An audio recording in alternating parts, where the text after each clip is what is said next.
ఇండియాలో అసలేం జరుగుతోందన్న దానిపై ఇప్పుడు ప్రపంచం ఆసక్తిగా గమనిస్తోంది. లోక్సభ ఎన్నికల్లో తీర్పు ఎలా రాబోతోందా అని దేశ ప్రజలు ఎలా అనుకుంటున్నారో, అలాగే ప్రపంచంలోని పలు దేశాల అధినేతలు, పారిశ్రామికవేత్తలు, ఎన్ఆర్ఐలు మన దేశ ప్రజలు ఇచ్చిన తీర్పు వైపు ఆసక్తిగా చూస్తున్నారట. ప్రపంచంలోనే మేటి దేశంగా ఇండియా ఆవిర్భవిస్తోంది. మీరనుకుంటున్నది నిజమే. ఇండియా ఇప్పుడు గ్లోబల్ ప్లేయర్. స్వదేశంలో జరుగుతున్న లోక్సభ ఎన్నికల్లో పీకల్లోతు మునిగిపోయినప్పటికీ భారతదేశం పొరుగు దేశాల గురించి ఆలోచిస్తోందని, అది చేసే మంచి చెడుల్ని విశ్లేషిస్తోందన్న భావనను కలిగించటంలో మోడీ సఫలమయ్యారు. భారతదేశం అంతర్జాతీయ బాధ్యతను సమర్థవంతంగా పోషిస్తోందన్న సంకేతాలను ఇచ్చారు ప్రధాని. మరీ ముఖ్యంగా ప్రపంచం ఇండియా వైపు ఆశగా చూస్తోందన్న భావన కేవలం మాటలకే పరిమితం కాదని, భారతదేశం తీసుకుంటున్న నిర్ణయాలు, అమలు చేస్తున్న విధానాలు స్పష్టం చేస్తున్నాయన్న భావనను మోడీ ప్రపంచ దేశాలకు స్పష్టం చేశారు. ఎన్నికల ప్రచార హోరుకు కొంత విరామమిచ్చిన మోడీ యుద్ధంతో కొట్టుకు చేస్తున్న రష్యా, ఉక్రెయిన్ దేశాధినేతలతో టెలిఫోన్ మంతనాలు జరిపారు. మోడీ తన పోస్టులలో రెండు దేశాలతో ఇండియా బలమైన బంధాన్ని కోరుకుంటోందని, రెండు దేశాల మధ్య యుద్ధాన్ని ఆపేందుకు శాంతియుత, సామరస్యపూర్వక సొల్యూషన్ కనుక్కుంటుందని భరోసా ఇచ్చారు. భారతదేశం లాంటి దేశంలో ఒక ప్రధాని, ప్రపంచంలోనే అతిపెద్ద సంఘర్షణాత్మకంగా మారిన దేశ అధ్యక్షుడు ప్రధానికి ఫోన్ చేయటం, వాళ్లు ఎదుర్కొంటున్న సమస్యకు పరిష్కారం చూపెడతానని చెప్పడం ఆషామాషి వ్యవహారమేం కాదు. ఆయన అలా చెప్పగలిగాడంటే ఆయనలోని ధైర్యాన్ని మెచ్చుకోవాల్సి ఉంటుంది.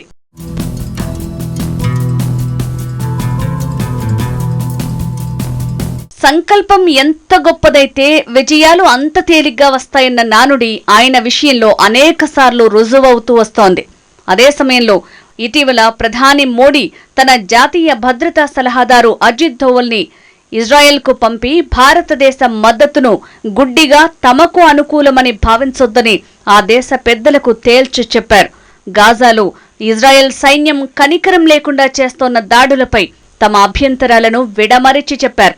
ఇజ్రాయెల్ ఎన్నడూ కూడా అంతర్జాతీయ ఆగ్రహాన్ని విస్మరించరాదని ప్రధాని బెంజమిన్ నెతన్యాహుకు స్పష్టం చేశారు మోడీ. పాలస్తీనా భూభాగాలపై ఇజ్రాయెల్ దాడి తర్వాత ఇప్పటివరకు 32,000 కంటే ఎక్కువ మంది ప్రాణాలు కోల్పోయారు. లక్షల మంది తినేందుకు తిండి లేక నిరాశ్రయులయ్యారు. అక్కడ కరువు విలయ తాండవం చేస్తోంది. 2 ఏళ్ల క్రితం రష్యా, ఉక్రెయిన్ దండయాత్ర తర్వాత తటస్థంగా ఉన్న ఏకైక దేశం ఇండియా. రష్యాతో సన్నిహిత చారిత్రాత్మక సంబంధాలు ఉన్నప్పటికీ గత సెప్టెంబర్లో మోడీ పుతిన్తో తాను చెప్పాలనుకున్నది కుండబద్దలు కొట్టేశారు. ఇది యుద్ధానికి తగిన సమయం కాదని తేల్చి చెప్పారు. ప్రధాని మోడీ వ్యాఖ్యలను అమెరికాతో సహా యూరప్ దేశాలన్నీ కొనియాడాయి.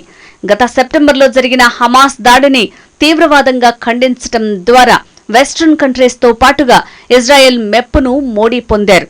మొత్తంగా అటు పాలస్తీనా భూభాగాలపై ఇజ్రాయెల్ దాడుల్ని ఏ విధంగానైతే ఖండించారో అదేవిధంగా ఇజ్రాయెల్పై హమాస్ దాడిని ఇండియా ఖండించటం ద్వారా ప్రపంచ శాంతి కాముక దేశంగా ఇండియాను మోడీ ముందుకు తీసుకువెళ్తున్నారు.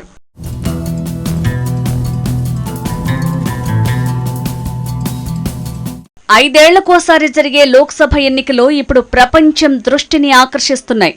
ఈ ఎన్నికలు ఎందుకు ప్రత్యేకమన్న భావన చాలా మందిలో కలుగుతోంది. సార్వత్రిక ఎన్నికల సమయంలో అధికారంలో ఉన్న పార్టీలు భవిష్యత్తుపై భరోసాగా ఉండవు.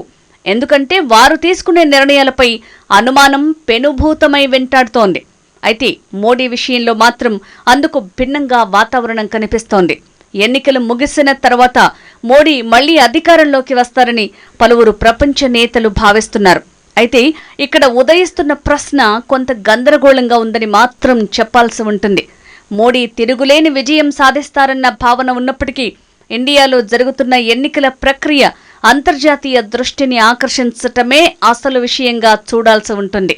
విశాల భారతదేశం, భారీ పరిమాణం, సంక్లిష్టత, అనేక పార్టీలు, అనేక జాతుల స్వభావం సాధారణ ఎన్నికలను ప్రభావితం చేస్తాయి. భారత ఎన్నికల సంఘం ఎన్నికల తర్వాత ఎన్నికలను ఎలా విజయవంతంగా నిర్వహించగలుగుతుంది అనేది చాలా మంది అంతర్జాతీయ పరిశీలకులకు మిస్టరీగా నిలుస్తోంది. ఇంతటి పోల్ మేనేజ్మెంట్ సిస్టమ్ ఇలాంటి వివాదాలకు ఆస్కారం లేకుండా నిర్వహించడం ఆషామాషి వ్యవహారమేం కాదు.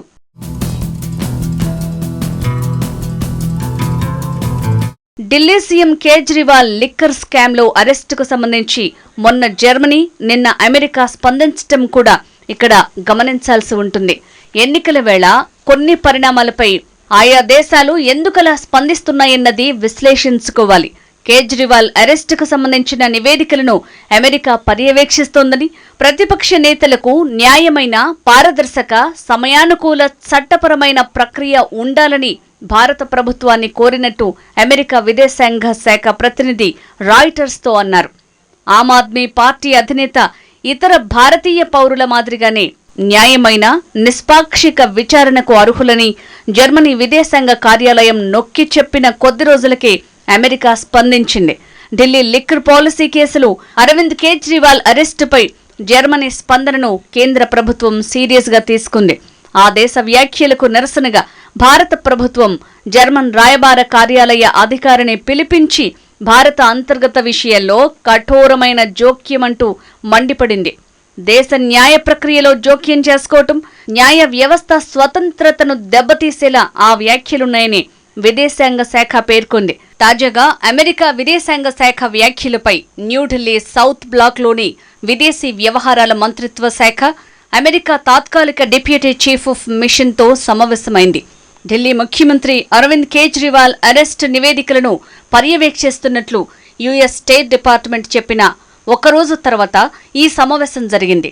జైల్లో ఉన్న ఆమ్ ఆద్మీ పార్టీ నేతకు న్యాయపరమైన, పారదర్శకమైన, సమయానుకూల న్యాయ ప్రక్రియ ఉండేలా చూడాలని న్యూఢిల్లీకి అమెరికా పిలుపునిచ్చింది. అయితే ఎంఈఏ అధికారులు, గ్లోరియా బెర్బెనా మధ్య జరిగిన సమావేశం వివరాలు తెలియాల్సి ఉంది.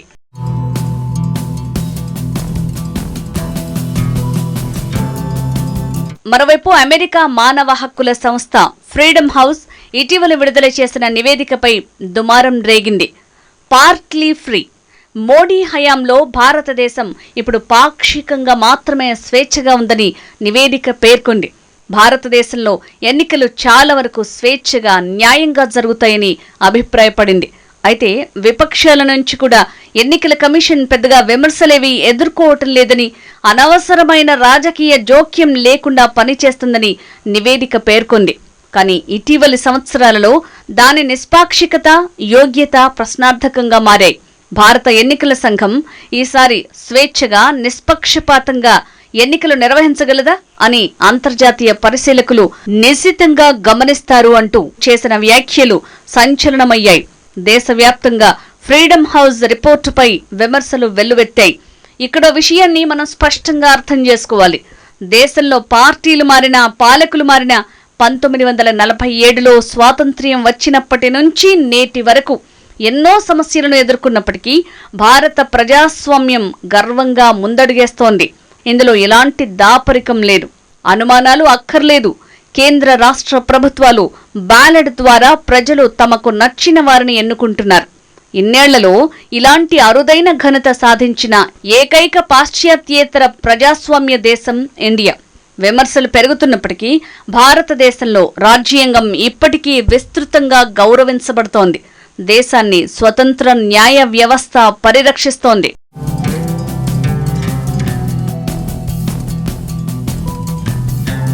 కానీ స్వదేశంలో, విదేశాలలో విమర్శకులు బీజేపీ నాయకత్వం, దాని సభ్యుల ద్వేషపూరిత ప్రసంగాలపై విమర్శలు మోతమోగిస్తూనే ఉన్నారు.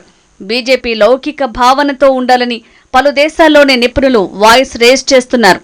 అసమ్మతిని మరింత సహనంతో డీల్ చేయాలని, విద్వేషాలను రెచ్చగొట్టే వారిపై ఉక్కుపాదం మోపాలని కోరుతున్నారు. ప్రజ్ఞాన్ ఠాగూర్, రమేష్ బిధూరి, పర్వేష్ వర్మ వంటి వివాదాస్పద సభ్యుల్లో కొందరికి లోక్సభ టికెట్లను నిరాకరించడం ద్వారా విద్వేషపూరిత ప్రసంగం విషయంలో బీజేపీ కుండబద్దలు కొట్టినట్టుగా ఉంటుందన్న సంకేతాలను మోడీ ప్రపంచం ముందుకు తీసుకువెళ్లారు. అయితే మతపరమైన మైనారిటీలకు మరింత ప్రాధాన్యం వహించేలా బీజేపీ ఏమైనా చర్యలు తీసుకుంటుందో లేదో చూడాలి. కర్ణాటకకు చెందిన బీజేపీ ఎంపీ అనంత్ కుమార్ హెగ్డే విషయంలో తీసుకున్న నిర్ణయము సంచలనంగా నిలుస్తోంది. గత 28 ఏళ్లలో ఉత్తర కన్నడ లోక్సభ స్థానం నుంచి 6 సార్లు గెలిచిన ఆయన ఇటీవల వరుసగా 4 సార్లు గెలిచారు. బీజేపీ వచ్చే ఎన్నికల్లో 400 లోక్సభ స్థానాలను గెలుచుకుంటే బీజేపీ లక్ష్యం రాజ్యాంగాన్ని మార్చటమేనంటూ చేసిన వ్యాఖ్యలు దేశవ్యాప్తంగా కలకలం రేపాయి. ఈ వ్యాఖ్యలు చేసినందుకు ఆయనకు బహుమానం లభిస్తోందన్న భావన ఉన్నప్పటికీ ఆయనకు పార్టీ టికెట్ నిరాకరించింది.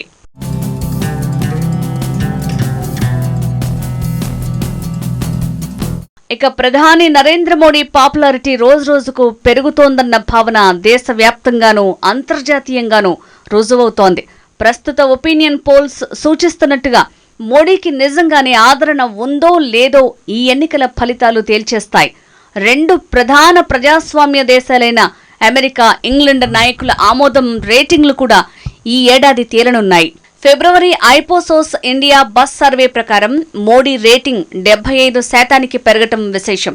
మోడీ విదేశీ పర్యటనల సందర్భంగా ప్రసంగించే భారీ సమావేశాల ద్వారా ప్రవాస భారతీయులలో ఆయనకున్న ప్రజాదరణ పాశ్చాత్య భాగస్వాములైన అమెరికా, బ్రిటన్ దేశాధినేతలను ఆకట్టుకుంటోంది. అమెరికాలో దాదాపు 50 లక్షల మంది భారతీయులు, యూకేలో 15 లక్షల మంది భారతీయులు ఉన్నందున డయాస్పోరా ఓట్లు పెద్ద ఎత్తున ప్రభావితం చేస్తున్న విషయాన్ని ఆయా దేశాలు గమనిస్తున్నాయి. ఈ అంశాలను బట్టి ప్రవాస భారతీయుల్లో మోడీ పాపులారిటీ విశ్వవ్యాప్తమని చెప్పటం సమంజసం కాదు. అయితే విదేశాల్లో ఉంటున్న చాలా మంది భారతీయులు తాము అక్కడ ఓటేస్తున్న దానికంటే ఇండియాలో జరుగుతున్న ఎన్నికల విషయంలో ఎక్కువ ఆసక్తి కనబరుస్తారు.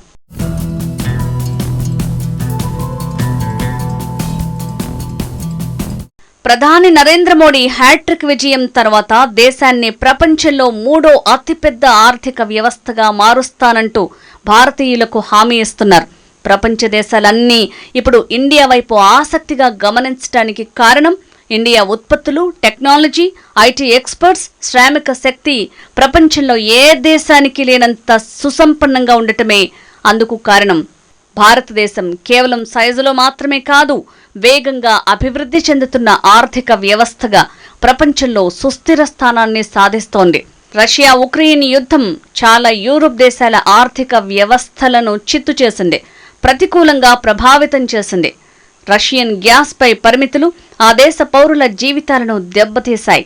మొత్తంగా దేశాలు సంక్షోభానికి గురయ్యాయి. కోవిడ్-19 మహమ్మారి నుంచి ప్రపంచంలో 2వ అతిపెద్ద ఆర్థిక వ్యవస్థ అయిన చైనా తిరిగి పుంజుకోవటానికి కింద మీద పడాల్సి వచ్చింది. చైనా అధ్యక్షుడు జిన్పింగ్ ఆర్థిక రంగాన్ని గాడిన పెట్టేందుకు ఎంతగా ప్రయత్నించినా చైనా జీడీపీ వృద్ధిని అంతర్జాతీయ ద్రవ్యనిధి అంచనా 4.6% మాత్రమే లెక్కగట్టింది. అదే ఇండియా వృద్ధిని 6.5% అని లెక్కగట్టింది. బలమైన ఆర్థిక వ్యవస్థ భారతదేశానికి మాత్రమే కాకుండా దాని భారీ మార్కెట్ను సద్వినియోగం చేసుకోవాలనుకునే ఇతర దేశాలకు కూడా కొత్త అవకాశాలను తెరిచింది. అందుకు దేశంలో స్థిరమైన రాజకీయ, వ్యాపార అనుకూల వాతావరణం అవసరం. అది అందించేందుకు మోడీ సిద్ధంగా ఉన్నారన్న భావన ఆయా దేశాల్లో కలుగుతోంది.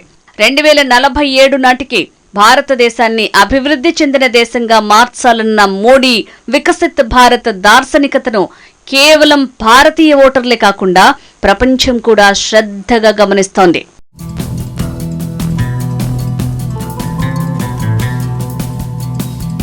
అంతర్జాతీయంగా మోడీ ఏలుబడిలో దేశం పలు దేశాలతో వాణిజ్య ఒప్పందాలు సఫలమయ్యాయి. గతేడాది ఫిబ్రవరి నుంచి 3 ఉచిత వాణిజ్య ఒప్పందాలపై ఇండియా సంతకాలు చేసింది. UAE, Australia, European free trade association ఒప్పందాలు పట్టాలెక్కాయి.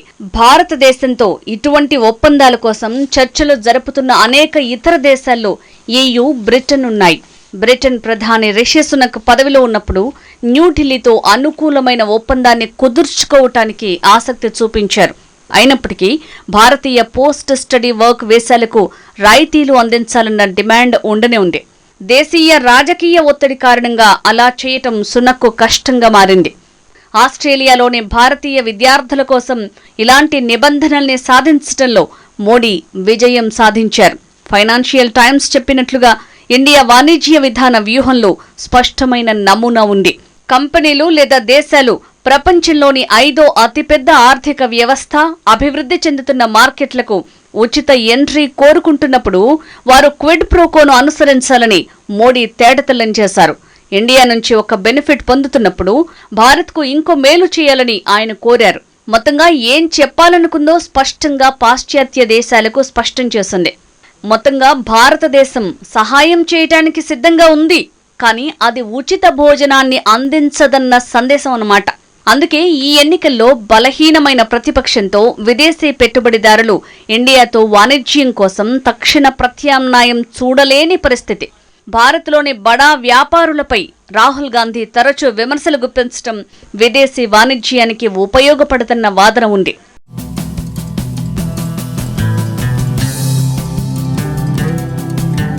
ఎలక్షన్ పండిట్స్, సర్వే సంస్థల అంచనాలు తప్పు కాకుంటే నరేంద్ర మోడీ నేతృత్వంలోని ప్రభుత్వం జూన్లో హ్యాట్రిక్ విజయాలతో తిరిగి అధికారంలోకి వచ్చే అవకాశం ఉంది. అయితే ఈ ఎన్నికలు నిష్పక్షపాతంగా జరుగుతాయా లేదా అన్న కోణంలో అంతర్జాతీయ సమాజంలో కొంత ఆందోళన ఉందన్న వాస్తవాన్ని కొట్టిపారేయలేం. ఆదాయపు పన్ను శాఖ అధికారులు తమ ఖాతాలను స్తంభింపజేసిన తర్వాత ప్రభుత్వం తమ స్థాయిని తిరస్కరించిందని కాంగ్రెస్ పార్టీ ఆరోపించింది. ఈ ఆరోపణలు, ఎలక్టోరల్ బాండ్ ఇష్యూ, కొంతమంది ప్రతిపక్ష నాయకులను కేంద్ర ఏజెన్సీలు అరెస్టు చేయటం లాంటి అంశాలు ఫారిన్ మీడియాలో పెద్దగా హైలైట్ కాలేదని చెప్పాలి. కేంద్రం మద్దతుతో నడిచే ప్యాక్డ్ చెక్ యూనిట్ ని తాత్కాలికంగా నిలిపివేస్తూ సుప్రీంకోర్టు ఇచ్చిన తీర్పును మీడియా స్వాగతించింది. పశ్చిమ బెంగాల్ వంటి రాష్ట్రాల్లో డబ్బు, కండబలాన్ని అరికట్టగలదా? హింసను నిరోధించగలదా? లోక్సభ పోరు తర్వాత జమ్మూ, కాశ్మీర్, లడాక్ రాష్ట్రాల అభివృద్ధి, ఎన్నికలను నిర్వహించే వాగ్దానాన్ని ఈసీ నెరవేరుస్తుందో లేదో కూడా పరిశీలకులు నిశ్చితంగా గమనిస్తున్నారు.